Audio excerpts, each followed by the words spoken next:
I pay tribute to the memory of the illustrious departed and express my deep compassion to President Ruto, to his family, and to the people of Kenya.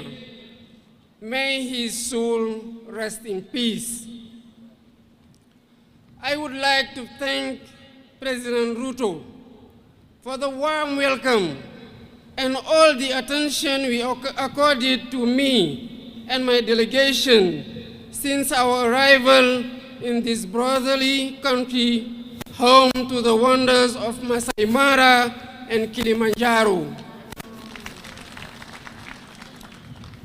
I am here in the invitation of my brother, President William Ruto, as a guest of honor on this day celebrating Kenyan heroes.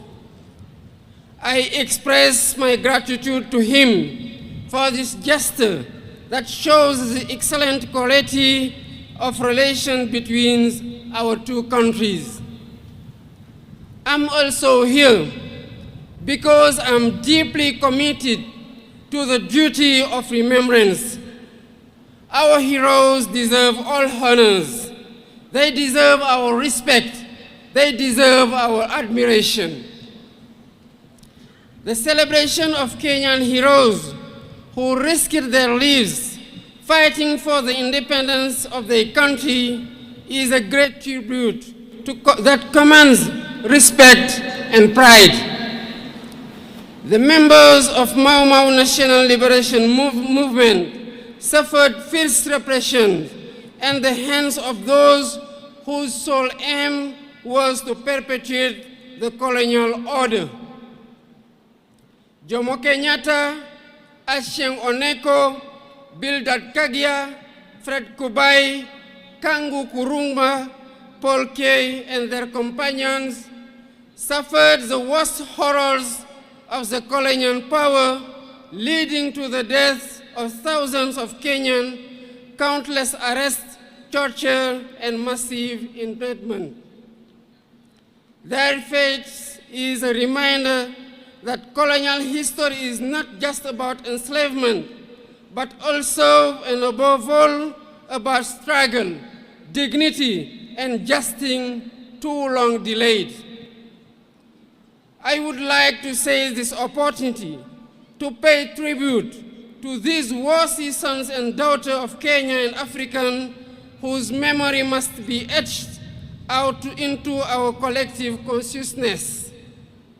I admire their courage and determination in the anti-colonial resistance.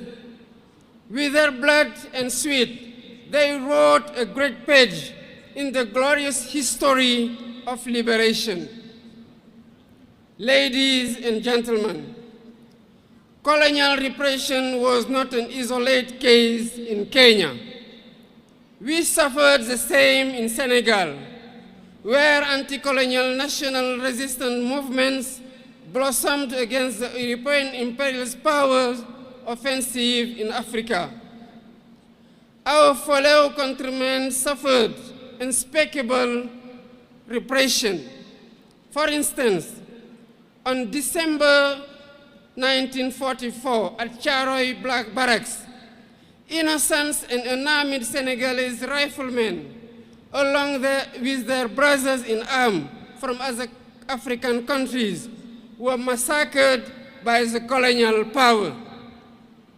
Their only crime was to demand the payment of their allowance, bonuses, and other entitlements. This was one of many premeditated acts are undeniable. Out of duty of remembrance, truth and justice, we cannot forget these horrors, nor the sacrifice of our national liberation heroes and founding fathers of our nation. The full history must be recalled. These valiant sons and daughters of Africa must be celebrated because celebration is a national tool in the transmission of of our values, initiated a series of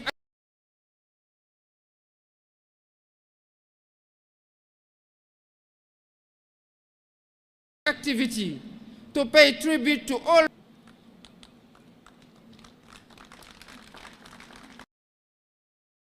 initiative was to commemorate the 18th anniversary of the massacre of Senegalese riflemen last year.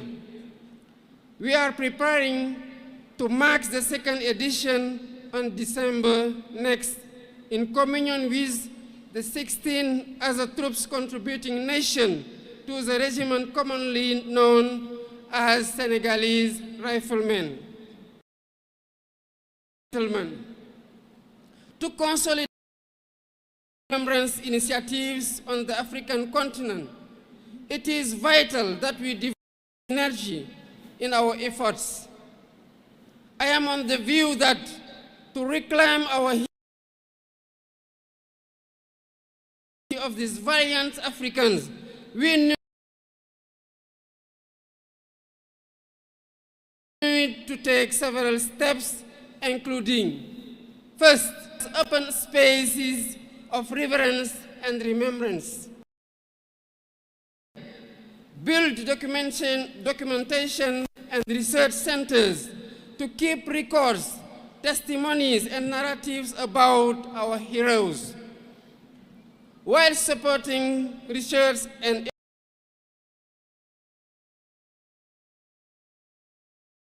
education on this history.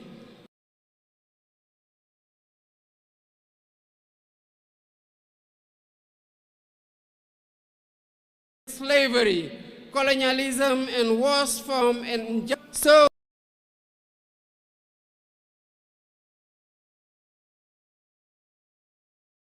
So that the sacrifice and faith of arms be etched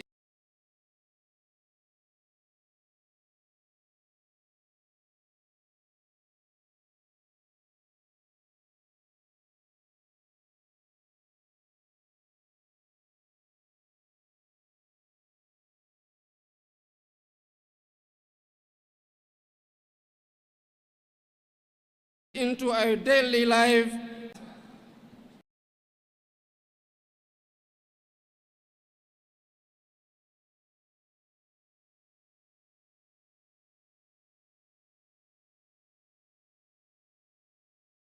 This is what will sustain the memory of our heroes, just as sustainable energy solution, the theme of this year's celebration, will help transform our heroes. I thank you for your kind attention. Wapi makofi ya Rais wa Senegal jameni. Asanteni sana. Sasa nimuite kwa heshima kubwa Mama Prime Minister